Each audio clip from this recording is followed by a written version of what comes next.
Poin keempat, innal mu'minina al-muttaqin ala man bagha minhum aw ibtagha dasi'ata zulmin aw ismin aw udwanin aw fasadin bainal mu'minin wa anna aydiyahum alaihi jami'an walau kana walada ahadihim. Nah, ini tegas. Ini baru aturan. Sesungguhnya orang-orang beriman yang bertakwa itu berhak menangkap, berhak menguasai, berhak menasehati, berhak menghukum orang yang melampaui batas, melakukan tindak kriminal, kezaliman, perbuatan dosa, permusuhan atau kerusakan di tengah-tengah masyarakat mukminin. Jadi ini yang dibuat oleh Rasulullah. Jadi orang-orang yang beriman yang bertakwa ini berkewajiban menasehati, menangkap, memberikan sanksi kepada siapa saja yang melakukan kezaliman, perbuatan dosa, permusuhan atau kerusakan di tengah masyarakat kaum muslimin.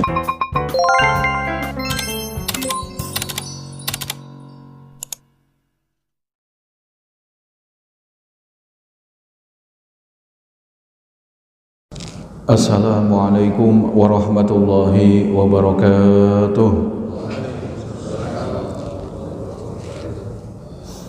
Alhamdulillahi rabbil alamin, nahmaduhu wa nasta'inuhu wa nastaghfiruh wa na'udzu billahi min syururi anfusina wa min sayyiati a'malina, may yahdihillahu fala mudilla lahu wa may yudlil fala hadiya lahu.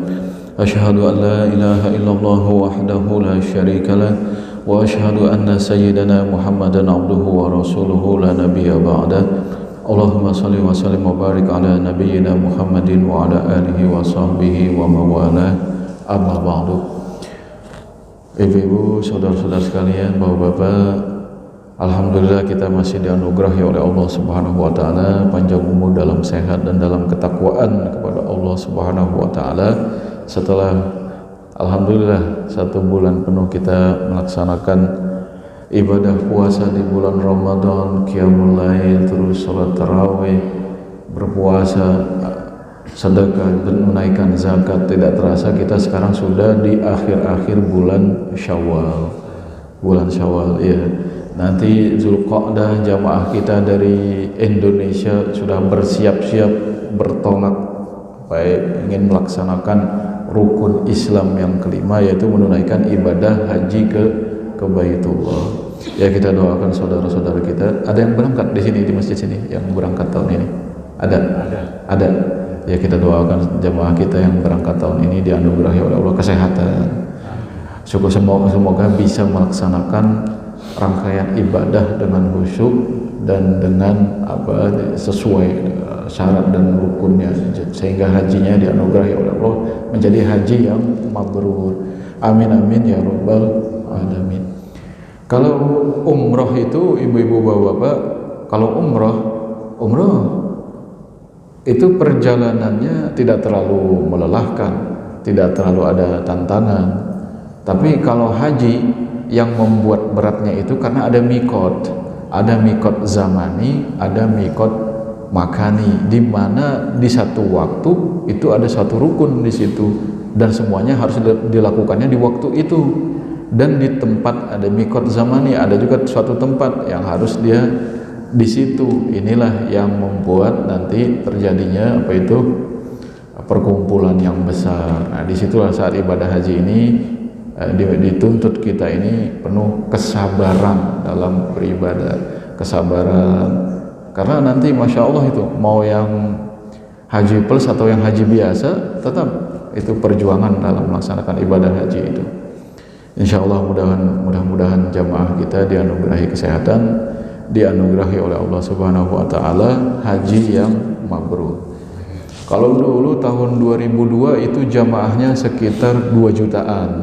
Nah, sekarang tidak tahu karena fasilitasnya sudah diperlebar, sepertinya bisa menampung 4 jutaan itu. Bisa Pak, 4 jutaan mungkin seperti itu. Wallahu a'lam ya kita.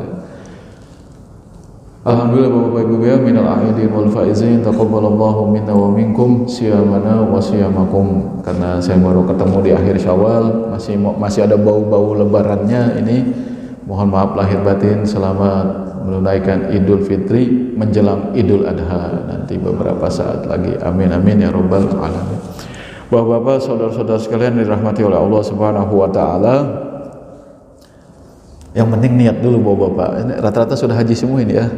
Yang walaupun belum haji dan daftar tunggunya itu lama, yang penting sudah niat. Kalau sudah niat ternyata masa tunggunya lama, itu urusan Allah yang mencatat, nanti malaikat yang mencatat. Kita sudah berniat ingin melaksanakan ibadah haji. Kita kembali ke kitab Sirah Nabawiyah. Beberapa bulan lalu kita sudah sampai pada pembahasan dasar-dasar negara Madinah. Yang pertama yaitu membangun Masjid Nabawi, kita sudah bahas.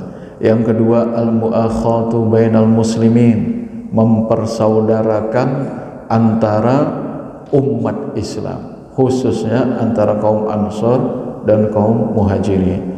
Ini atas dasar Islam.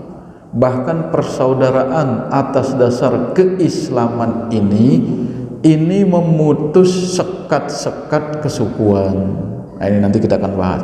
Memutus sekat-sekat kesukuan, memutus sekat-sekat bahkan kekerabatan itu diputus, dikalahkan oleh persaudaraan berdasarkan Islam. Sampai kita sudah jelaskan pada awal-awalnya persaudaraan atas dasar Islam ini, walaupun bukan kerabat, walaupun bukan satu suku, bukan dari bangsa Yasrib, bukan dari suku Quraisy, tapi antara orang Quraisy dan orang Yasrib ini, kaum Ansor, bisa saling mewarisi dan mewariskan. Jadi bisa saling mewarisi dan mewariskan. Itu ya Bapak-bapak. Jadi sampai seperti itu Rasulullah Shallallahu Alaihi Wasallam membangun persaudaraan. Nah, persaudaraan ini sangat penting. Nah, yang ketiga, pondasi yang ketiga ini, kitabatu wasiqatin bainal muslimin wa ghairihim. Rasulullah Shallallahu Alaihi Wasallam membuat undang-undang atau piagam yang berlaku bagi kaum muslimin dan selain kaum muslimin yang tinggal di Madinah. Yang tinggal di Madinah, ibu-ibu, bapak-bapak, bukan cuma orang Islam, bukan cuma orang beriman. Ada orang Yahudi Bani Quraisyah, ada Yahudi Bani Nadir, ada lagi Yahudi Bani Qainuqa. Itu apakah Rasulullah Shallallahu Alaihi Wasallam memaksa mereka masuk Islam? Tidak. Nah, makanya Rasulullah di negara Madinah ini membuat undang-undang atau piagam Madinah yang mengatur hubungan antara umat Islam dan selain umat Islam di Madinah. Ini Bapak-bapak ya. Jadi kita sering sebut apa itu, mendengar piagam Madinah, masyarakat madani, masyarakat yang sifatnya seperti masyarakat yang dibangun oleh Rasulullah di Madinah, ada undang-undangnya. Itu apa sebetulnya? Nah, apa yang dicatat dalam piagam Madinah itu, para ahli sejarah menyebutkan, diantaranya Imam Ahmad di dalam kitab Musnad beliau itu meriwayatkan isi undang-undang yang dibuat oleh Rasulullah Shallallahu Alaihi Wasallam. Yang pertama, ini penting nih, al-muslimuna min Quraisyin wa Yasrib wa man tabi'ahum falahiqa bihim wa jahada ma'ahum ummatun wahidatun min dunin nas. Ini orang-orang muslim baik dari suku Quraisy maupun Yasrib, penduduk asli Madinah, wa man tabi'ahum, dan orang yang mengikuti mereka dan menyusul mereka dan berjihad bersama mereka, adalah satu umat yang padu, satu umat yang padu, min dunin nas, selain umat yang lainnya. Ini persaudaraan atau ukhuwah Islamiyah. Ini tentang ukhuwah Islamiyah. Ini dasar kalau kata Syekh Muhammad Said Ramadan Al-Buti. Poin pertama ini menunjukkan annal Islam huwa wahdahu alladhi yu'allifu wahdatal muslimin. Jadi agama Islam inilah, keislaman inilah dia yang menyatukan hati-hati umat Islam. Ini Bapak. Jadi kita lihat ini yang dibangun oleh Rasulullah Shallallahu Alaihi Wasallam ini ukhuwah Islamiyah. Selama saudara kita itu Muslim, maka itu adalah saudara kita dalam agama. Nanti ada lagi ukhuwah insaniyah, saudara sesama manusia. Ini ada dalam piagam ini juga dibahas oleh Rasulullah. Ini ukhuwah Islamiyah. Jadi jangan gara-gara kita beda suku, apalagi di Jakarta ini, di Jakarta dan Tangerang ini kan kota global. Kota global itu aneka suku tinggal di sini, tinggal di Tangerang. Tangerang kota industri, orang dari berbagai macam suku bersatu di Tangerang. Sama demikian juga Jakarta kota global. Jadi antara suku itu, antara suku bangsa itu banyak bercampur baur di Tangerang dan di Jakarta. Yang perlu kita perhatikan ini jangan dipecah belah berdasarkan kesukuan, tapi kita lihat ada ukhuwah Islamiyah, persaudaraan sesama Muslim. Nanti ada lagi kalau bagaimana kalau dengan non Muslim, nanti kita bahas pada poin berikutnya. Ini jadi ukhuwah Islamiyah ini kita kedepankan. Jadi jangan baik sesama suku saja, satu suku saja, baik sama kerabat saja, tidak. Baik sama yang berasal dari daerahnya saja, tidak. Setelah perintah tauhid di surat An-Nisa itu, wa'budullaha wa la tusyriku bihi syai'a, sembahlah Allah, jangan mempersekutukan Allah dengan sesuatu apapun. Tauhid ini kan mengesahkan Allah. Orang semakin tauhidnya kuat, nanti ada rentetan belakangnya, wabil walidaini ihsana. Ihsan, berbuat baik, dimulai dari yang terdekat. Siapa? Kedua orang tua. Wabil walidaini ihsana, wabizil kurba, kerabat, adik, kakak, paman, sepupu, itu masih kerabat. Adik yang satu kandung, saudara satu kandung, cucu, itu kan kerabat. Wabizil kurba. Setelah itu apa? Wal yatama, orang-orang miskin yang bukan kerabat. Dari yang terdekat, orang tua, kedua orang tua kita, terus kerabat, ini kan masih terdekat, wajar kita baik kepada mereka. Ada yang lebih luas, wal yatama, orang-orang yatim, anak-anak yatim yang bukan kerabat kita. Kita baik sama anak kita, wajar saja. Kita baik kepada kedua orang tua kita, wajar, sangat wajar dan sudah menjadi suatu keharusan. Tapi kita baik kepada anak yatim yang bukan anak kita, yang bukan kerabat kita, ini nilai ihsan kita tinggi levelnya. Ada lagi wal yatama wal masakin, sama orang-orang miskin. Orang-orang miskin yang bukan kerabat kita, yang tidak kita kenal dari suku apapun. Ini perintah Allah ini. Wal ya'ubizil qurba wal yatama wal masakin wal jaridil qurba, tetangga dekat, wal jaril junub, dan tetangga yang jauh. Tetangga kan kita tidak kenal dari suku apa, dari daerah mana. Tetap Al-Quran memerintahkan ihsan, berbuat baik kepada tetangga yang dekat dan yang jauh. Terus apa yang terakhir? Yang terakhir ini yang sering kita lupakan. Wasahibi bil jambi, dan teman sejawat, wabnis sabil, dan orang yang sedang berada dalam perjalanan. Ini sampai seperti ini perhatian Islam pada kebaikan sesama manusia. Orang dari kampung, sering kita temukan, dari kampung ke Jakarta merantau, duitnya kurang naik bis. Di bis itu dipintai duit kan. Setelah dipintai duit sama keneknya, mau kemana? Ke Garut. Cuman punya uang berapa? 70.000. Ini semestinya 120.000. Dia mau diturunin di Pasar Rebo itu. Ini kan Ibnu Sabil. Ada orang baik, saya ngalami itu. Dia keluarkan, ditambahkan uangnya itu ke anak yang, emang kamu kenapa ke Jakarta mau cari kerja terus nggak dapat, uangnya tinggal segini mau balik lagi, ditambahin. Nggak jadi dituruni sama keneknya itu. Nah ini kan berbuat baik kepada ibnus sabil, orang yang dalam perjalanan. Jadi jangan kita anggap sepele ini. Kita anggap ketaatan kepada Allah, tauhid itu hanya di masjid. Kita anggap tauhid beribadah kepada Allah itu jidat sampai hitam sujud, qiyamul lail. Tidak. Berbuat baik sama orang di perjalanan, orang miskin yang tidak kita kenal, anak yatim yang bukan kerabat kita. Ini derajat ihsan yang paling tinggi, karena levelnya bukan orang yang terdekat kita, di mana hati dituntut untuk baik kepada semua orang. Bahkan wama malakat aimanukum, dan kepada, kalau dulu ada budak-budak kalian. Budak ini kan kasta terendah, sama budak aja Islam perhatian. Dan pada akhirnya dianjurkan, diperintahkan untuk dimerdekakan.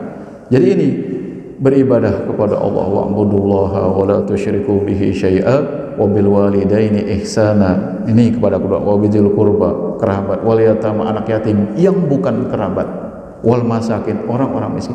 Jadi bapak-bapak, ibu-ibu, hatinya kalau semakin luas kebaikannya, itu semakin lembut kepada sesama manusia. Kalau semakin sempit hatinya, baik cuma sama sukunya saja, baik cuma sama kerabatnya saja, level keimanannya masih rendah. Semakin tinggi level keimanannya, kebaikannya mencakup orang lain yang kasta terendah, yang tidak dikenal, yang dicemooh di pinggir jalan. Berbaik kepada mereka. Kita baik kepada presiden, wajar saja dia presiden. Kita tunduk-tunduk kepada kecamat, wajar saja dia pejabat. Kita ingin pengaruhnya. Kita baik sama orang kaya, wajar saja kita ingin suatu saat dibantu olehnya. Tapi sama orang yang lemah, yang tidak kita kenal, ini menunjukkan kekuatan, kebaikan dan kelembutan hati kita. Rasulullah Shallallahu Alaihi Wasallam bersabda, "Faman u'tiya khazzahu minar rifqi, faqad u'tiya khazzahu minal khair. Wa man hurima khazzahu minar rifqi, faqad hurima khazzahu minal khair." Kata Rasulullah ini, ibu bapak, jadi nggak selamanya orang yang lemah itu nggak berdaya, tidak. Orang yang lemah itu menjadi sumber kebaikan dia. Bisa, walaupun di era modern ini orang yang lemah sering diinjak-injak atau dimanfaatkan, ya. Tapi Rasulullah Shallallahu Alaihi Wasallam bersabda, siapa yang diberikan oleh Allah Subhanahu Wa Taala hati yang lembut, sehingga dengan hati yang lembut itu dia berbuat baik tanpa pandang bulu. Karena kalau pandang bulu, monyet dapat banyak kebaikan. Ya bapak-bapak ya. Jadi karena hatinya lembut, kepada siapa saja dia baik, gampang hatinya itu luluh. Kata Rasulullah, orang yang seperti ini faqad u'tiya khazzahu minal khair, sungguh sudah diberikan kebaikan yang banyak oleh Allah Subhanahu wa taala. Siapa yang terhalang dari kelembutan hati, maka dia terhalang dari kebaikan. Orang yang hatinya bengis, pelit, tidak terketuk sedikit pun, yang ada buruk sangka, oh dia kan silver kagak sholat, masa kita kasih duit, itu sudah buruk sangka. Mungkin dia silver saking miskin ya kan, silverin badan itu. Ada yang jadi pocong-pocongan seperti itu, cari duit minta ya kan. Ada yang ngamen seperti itu. Iya mungkin dia tidak sholat, tapi kalau bapak-bapak kasih duit, suatu saat hatinya terketuk. Terketuk dia tobat sholat kan, nggak silver lagi, bersih badannya kan. Nanti apalagi kalau ada bapak-bapak yang hatinya terketuk, menciptakan lapangan pekerjaan sehingga anak-anak silver itu dapat pekerjaan yang layak. Ini luar biasa ihsan dalam agama. Jadi jangan batasi ibadah itu cuma di dalam masjid, majelis taklim, ceramah begini, tidak. Bapak-bapak bisa lebih tinggi dari ustadz dan kiai dengan ihsan tadi. Ibu-ibu bisa lebih tinggi dari ustadz dan kiai dengan ihsan tadi. Itu ayatnya saya sudah bacakan di surat An-Nisa. Jadi ini yang pertama, persaudaraan atas dasar Islam. Jadi saya di dunia pabrik ibu-ibu ya, ada tim kerja, ada 10 orang tim. Ini satu suku sama, ada satu suku yang berbeda. Ini yang sukunya sama ngomong pakai bahasa dia sendiri bersama-sama. Yang satu dicuekin, tidak diajak bicara. Ini mohon maaf, tidak ada ihsannya. Kalau dalam komunitas dunia kerja bersama, pakai bahasa persatuan sehingga ada teman yang paham. Jangan ditinggalkan mereka kita dengan bahasa satu suku sehingga ini terasingkan.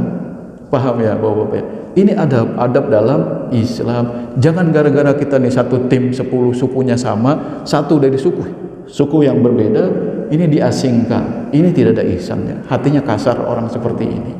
Ya, itu banyak curhat ke saya. Pak, saya kerja dicuekin sama teman satu tim, nggak diajarin, nggak dikaderisasi, itu kayak gitu.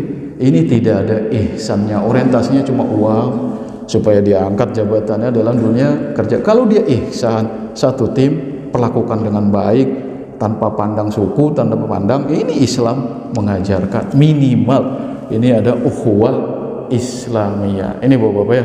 Jadi terapkan ihsan ini dalam kehidupan kita sehari-hari di dunia kerja, dalam bermasyarakat dan lain sebagainya.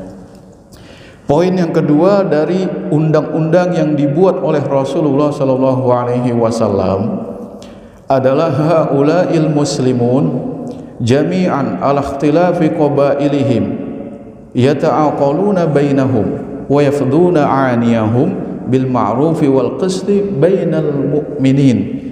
Orang-orang muslim itu semuanya walaupun sukunya berbeda-beda, ini kata undang-undang yang dibuat oleh Nabi, walaupun sukunya berbeda-beda, itu yata'aqaluna bainahum, mereka saling menebus diyat sesama mereka.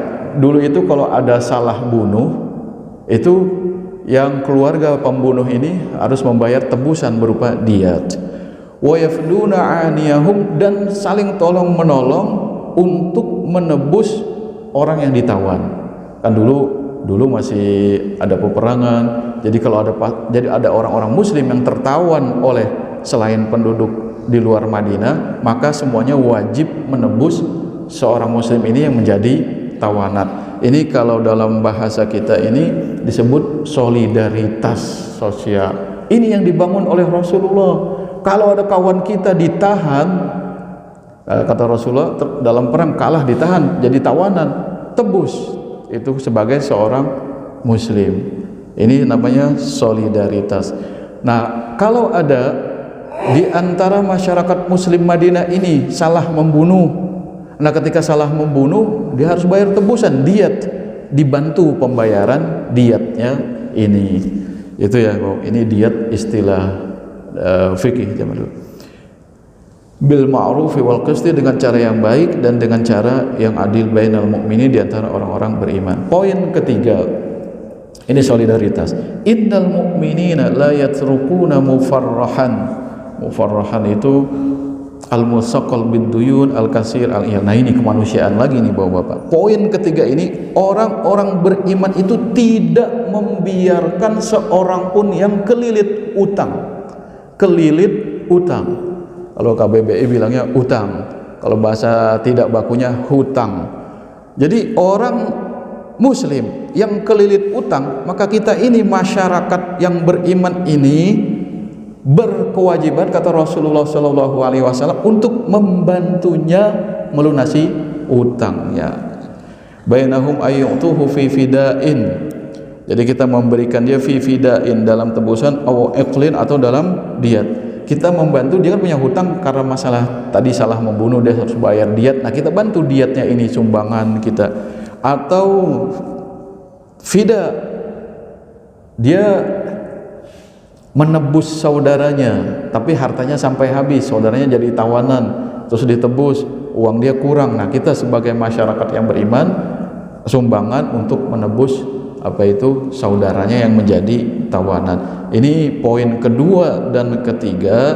Ini kata Syekh Muhammad Said Ramadan Al-Buti, ini istilahnya solidaritas antara sesama kaum muslimin. Ini Bapak-bapak ya. Jadi Nabi mencatat seperti ini 14 abad lalu ini di dalam masyarakat Madinah. Poin keempat, innal mu'mininal muttaqin ala man bagha minhum aw ibtagha dasi'ata zulmin aw ismin aw udwanin aw fasadin bainal mu'minin wa anna aydiyahum alaihi jami'an walau kana walada ahadihim. Nah, ini tegas. Ini baru aturan.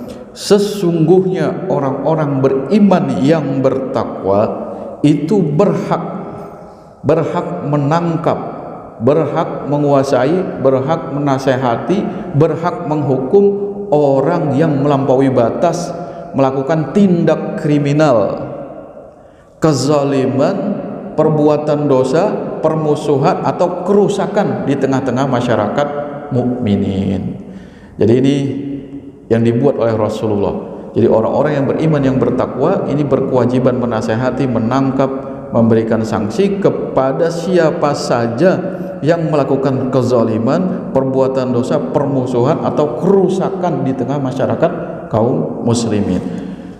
Walau kana walada ahadihim, walaupun yang melakukan kezaliman dan kejahatan atau tindak kriminal tersebut adalah salah seorang anak di antara orang yang beriman. Ini undang-undang ini berkaitan dengan tindakan kezaliman kriminal. Ini Bapak-bapak ya. Jadi tindakan kriminal ini jangan tajam ke orang lemah saja. Kalau pejabat yang melakukan tindak kriminal itu malah tumpul. Jadi wakil bupati kok bisa mantan napi, sementara syarat untuk bekerja harus ada SKCK, ya kan? Surat kelakuan baik yang setiap bikin itu 50.000 dan itu harus diperbarui setiap beberapa bulan. Giliran pejabat tinggi jadi pejabat tidak perlu SKCK lolos. Ini aneh, hukum serba bisa dibayar di negeri Konoha itu ya Bapak, bukan di Indonesia. Konoha Bapak, bukan Indonesia ya. Nah ini dalam masyarakat Islam yang dibuat dalam undang-undang Rasulullah SAW ini, orang yang melakukan kejahatan, kezaliman, berbuat kerusakan di tengah masyarakat ini apa itu diberi hukuman, ditangkap, apa itu dinasehati, diberi sanksi oleh kaum mukminin yang bertakwa. Ini berlaku secara umum walaupun dia anak salah seorang di antara kita. Berikutnya, nah ini ada poin kelima.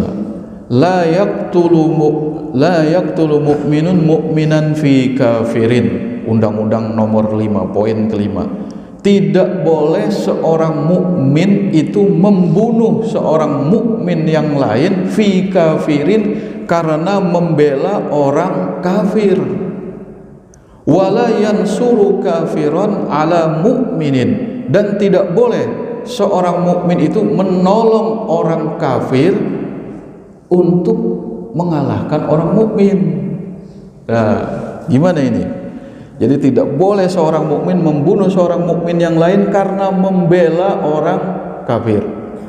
Tidak boleh seorang mukmin menolong orang kafir untuk mengalahkan seorang mukmin.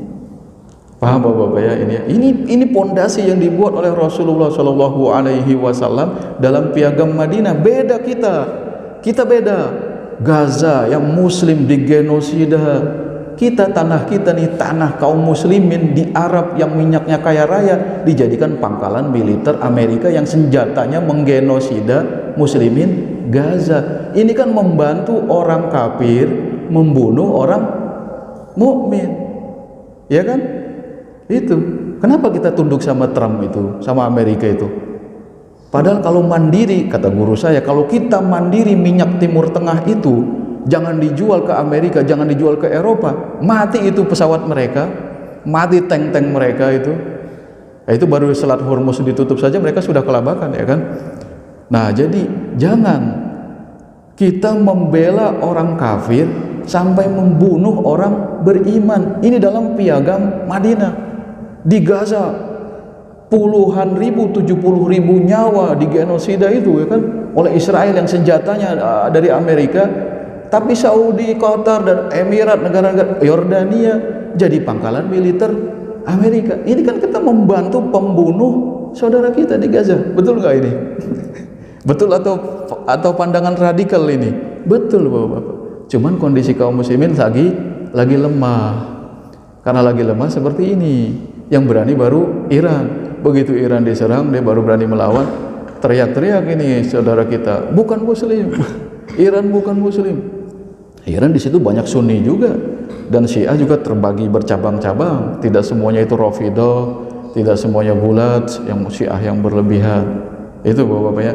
Jadi poin kelima ini, janganlah seorang mukmin membunuh seorang mukmin yang lain karena membela orang kafir. Tidak juga seorang mukmin ini menolong seorang kafir untuk mengalahkan orang mukmin. Ini piagam Madinah yang dilupakan oleh pemimpin-pemimpin negara Teluk. Kalau dia baca lagi sejarah ini akan malu dia. Dulu Islam begitu kuat dan perkasa, orang kafir takut. Sekarang kita jadi tongkrongannya orang kafir. Bahkan dalam selentingannya menyediakan pelacurnya untuk orang kafir itu. Ya, nauzubillah ya Bapak ya. Yang untuk dengan dalih menjaga keamanan kawasan, preman kawasan. Sekarang senjatanya sudah mau habis, minta gencatan senjata. Datanglah itu pesawat-pesawat pengisi bahan bakar dan lain sebagainya. Dan setiap perjanjian pasti diingkari oleh Yahudi itu. Netanyahu itu mohon maaf itu anjing gila Netanyahu itu. Mohon maaf ini keras sekali, tapi memang kenyataannya dia penggenosida. Itu kemarin sudah gencatan senjata, tapi Lebanon masih dibombardir sampai ratusan nyawa hilang. Nah, nanti pun dalam sejarah Nabi ini, Yahudi itu memang tidak pernah memegang janji, sulit menepati janji.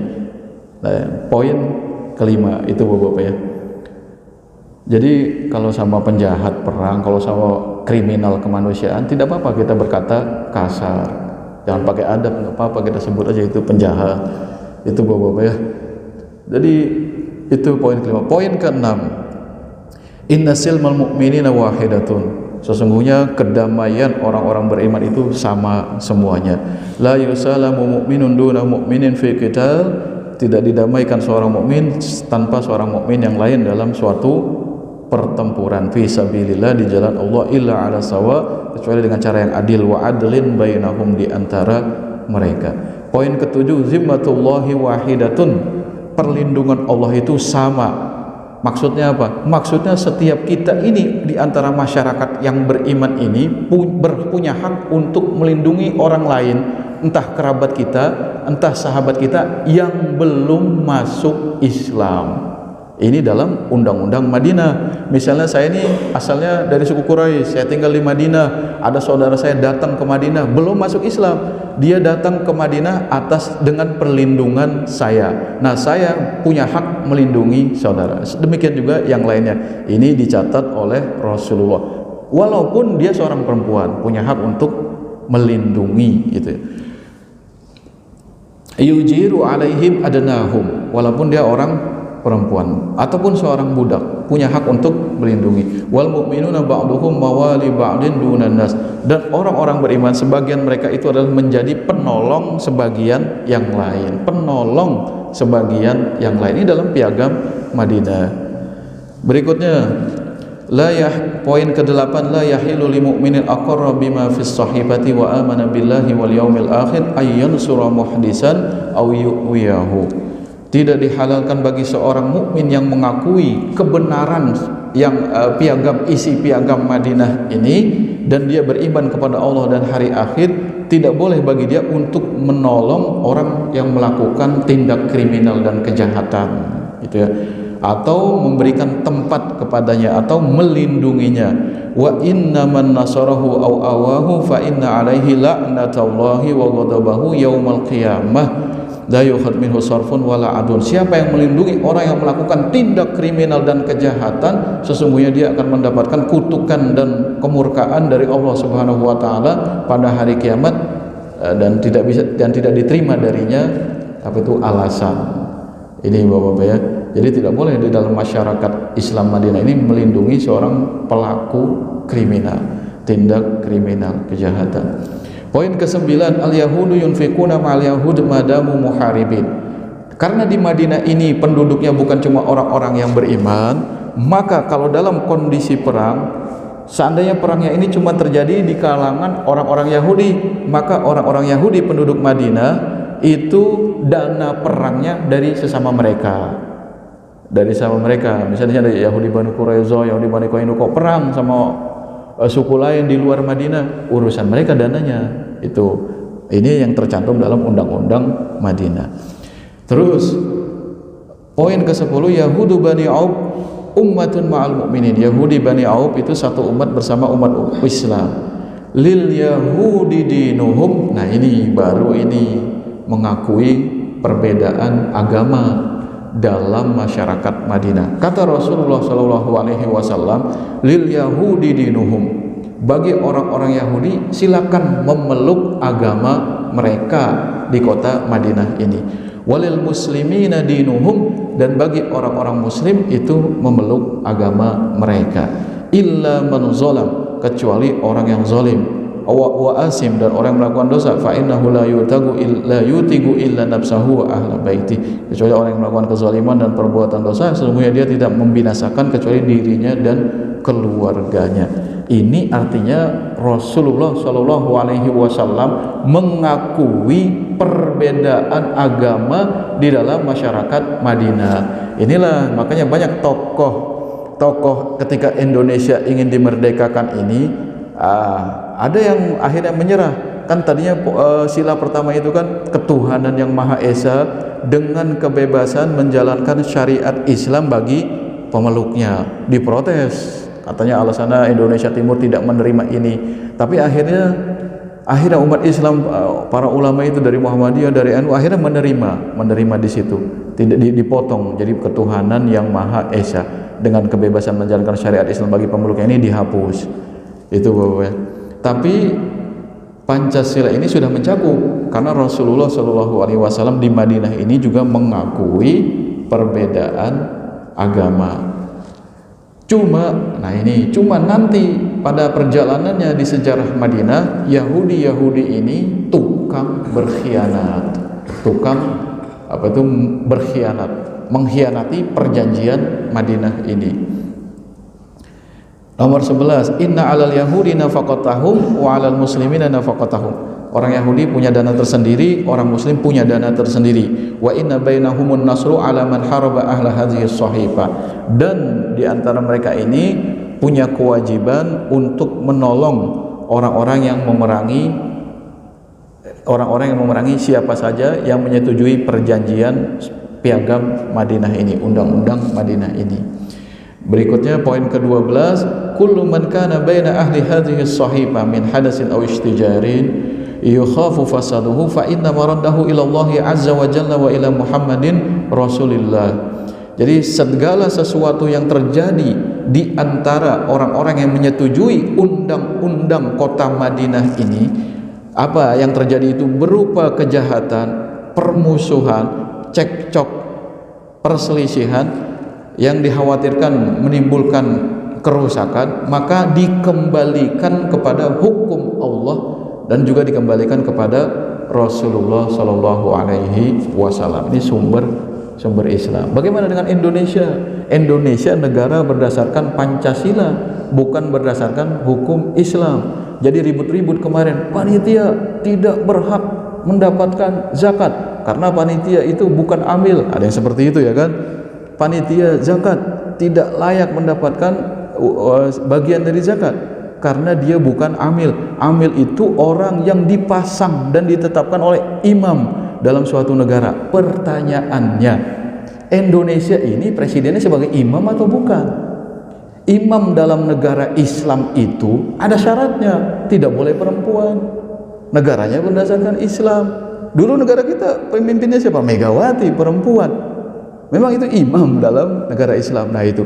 Jadi kalau saya pribadi itu amil zakat itu ya, sebab dalam pandangan fikih kan dia tidak dipasang oleh imam, dia cuma panitia relawan di sini. Kalau dia orang miskin masuk kategori orang miskin, berhak dapat zakat. Nah, itu. Jadi orang yang terlalu keras-keras dalam masalah amil, bukan apa itu panitia zakat, bukan amil, ya dia juga ini bisa dikritik karena negara kita bukan negara yang berdasarkan Islam. Imamnya bisa perempuan. Itu Bapak.